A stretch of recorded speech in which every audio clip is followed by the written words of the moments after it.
سرکار شادیوں کا موسم اپنے عروج پہ ہے اور اسی حوالے سے پہلی بات تہذیبی لو یعنی جس چیز کا موسم ہو اس کی بات تہذیبی بتاتا ہے تاکہ مجھے کوئی سڑک پہ پکڑ کے کٹہرا جائے. ظاہر ہے جو چیز جن دنوں میں زیادہ ہو رہی ہو تو توجہ دلانا ہی مقصود ہوتا ہے نا, توجہ مبذول کروانا. تو شادیوں کے دنوں میں بہت زیادہ ہے, پہلے بھی ہم اس بات تہذیبی کا ذکر ایک بار کر چکے ہیں کہ لوگ مختلف پبلک مقامات پر سکولز میں, پارکس میں شادیوں کا اہتمام کرتے ہیں, ولیمے کا یا شادی کی تقریبات کا. تو شادی سے پہلے اس جگہ کی سجاوٹ پہ ہزاروں نہیں لاکھوں روپے خرچ کر دیے جاتے ہیں. ایسا ہی ہوتا ہے نا, یا منڈے کی شادی ہوتی ہے یا بچی کی شادی ہوتی ہے تو پیسے تو خرچ نہیں ہوتے. ٹھیک ہے, اگلے روز لاکھوں روپے خرچ کرنے والے لوگ جو ہیں وہ 500 روپے یا 1000 روپیہ ایک یا دو خاکروبوں کو نہیں دیتے کہ اس جگہ کو ذرا صاف کر دو. یار وہ جو کہاں آئے ہوتے ہیں وہاں سے ہڈیاں چگنے کے لیے, وہ کیا بے وقوف ہوتے ہیں؟ وہ اسی کام کے لیے آئے ہوتے ہیں. کوے کتے اگلے کئی روز تک ان کا وہاں پہ راج رہتا ہے.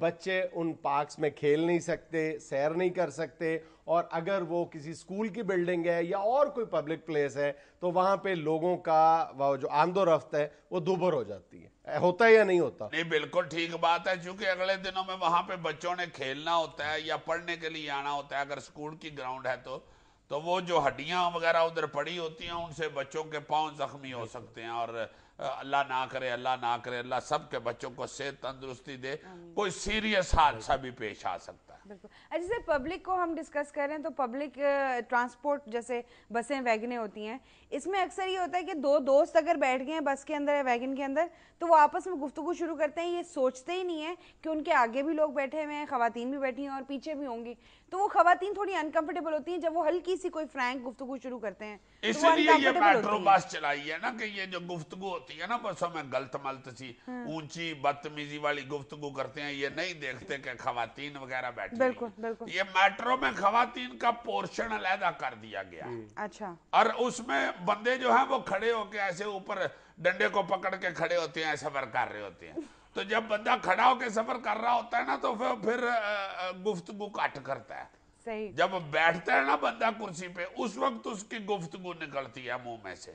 اس لیے میرا خیال ہے کہ یہ اب کافی کم ہو جائے گا. ویسے واقعی نہیں کرنی چاہیے بس میں بیٹھ کے معیوب گفتگو جس سے دوسرے لوگ یا کوئی فیملی بیٹھی ہوئی انکمفرٹیبل ہو. اچھا, اسی سے ریلیٹڈ ایک اور بات تہذیبی ہے کہ پبلک ٹرانسپورٹ کے جو ڈرائیور حضرات ہیں وہ غیر شائستہ اور بیہودہ قسم کے گانے لگا دیتے ہیں گاڑی میں, تو وہ بھی بڑا انکمفرٹیبل کرتے ہیں مسافر جتنے بھی بیٹھے ہیں ان سب. نہیں یہ بھی بات آپ کی بالکل ٹھیک ہے کہ یہ جو پبلک ٹرانسپورٹ میں ہمارے ڈرائیور بھائی ایک دم اپنی مرضی کا گانا لگا دیتے ہیں اور اس سے خواتین جو بیٹھی ہوتی ہیں یا فیملی یا بزرگ بیٹھے ہوئے یا جوان بھی یا یہ بھی بیٹھا ہو, جو ڈسٹربنس ہوتی ہے وہ بات تہذیبی ہے. ڈرائیور کو چاہیے کہ وہ پوچھ لے, یا تو اگر کوئی چھوٹی گاڑی ہے چھوٹی ویگن ہے تو وہ پوچھ لے کہ جناب یہ جو میں اے ڈی سالٹی کا لگانے لگا ہوں کیسے, اے ڈی سالٹی اللہ دیتا لونے والا اے ڈی سالٹی اسے انگلش میں کہتے ہیں. یہ جو اے ڈی سالٹی کا گانا لگانے لگا ہوں یہ آپ سننا پسند کریں. بھائی گانوں سے تو بات بہت آگے نکل چکی ہے.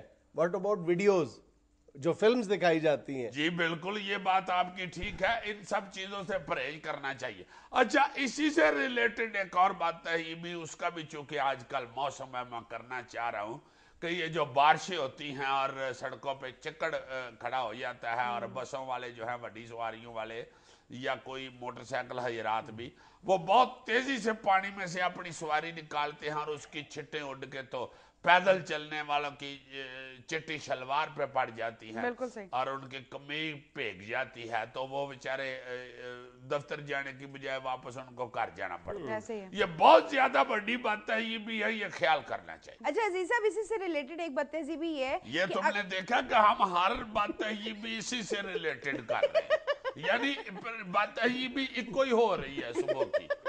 جی نہیں وہ بات تہذیبی یہ ہے کہ ہم جب سردیوں کا سیزن ہے تو وہ کنو بیٹھ کے اوپر چھت پہ جا کے کھاتے ہیں تو بڑا مزہ آتا ہے. بارشوں کا موسم سردی میں خاص طور پہ تو اکثر یہ ہوتا ہے کہ ہم چھت پہ چلے جاتے ہیں دھوپ میں, کنو اور ڈرائی فروٹ لے جا کر وہاں پہ کھاتے ہیں, لیکن اس چیز کا خیال نہیں کرتے کہ جس وقت ہم اس کو کھا کے نیچے واپس آ گئے تو چھلکے ہم نے ادھر ہی پھینک دیے ہیں.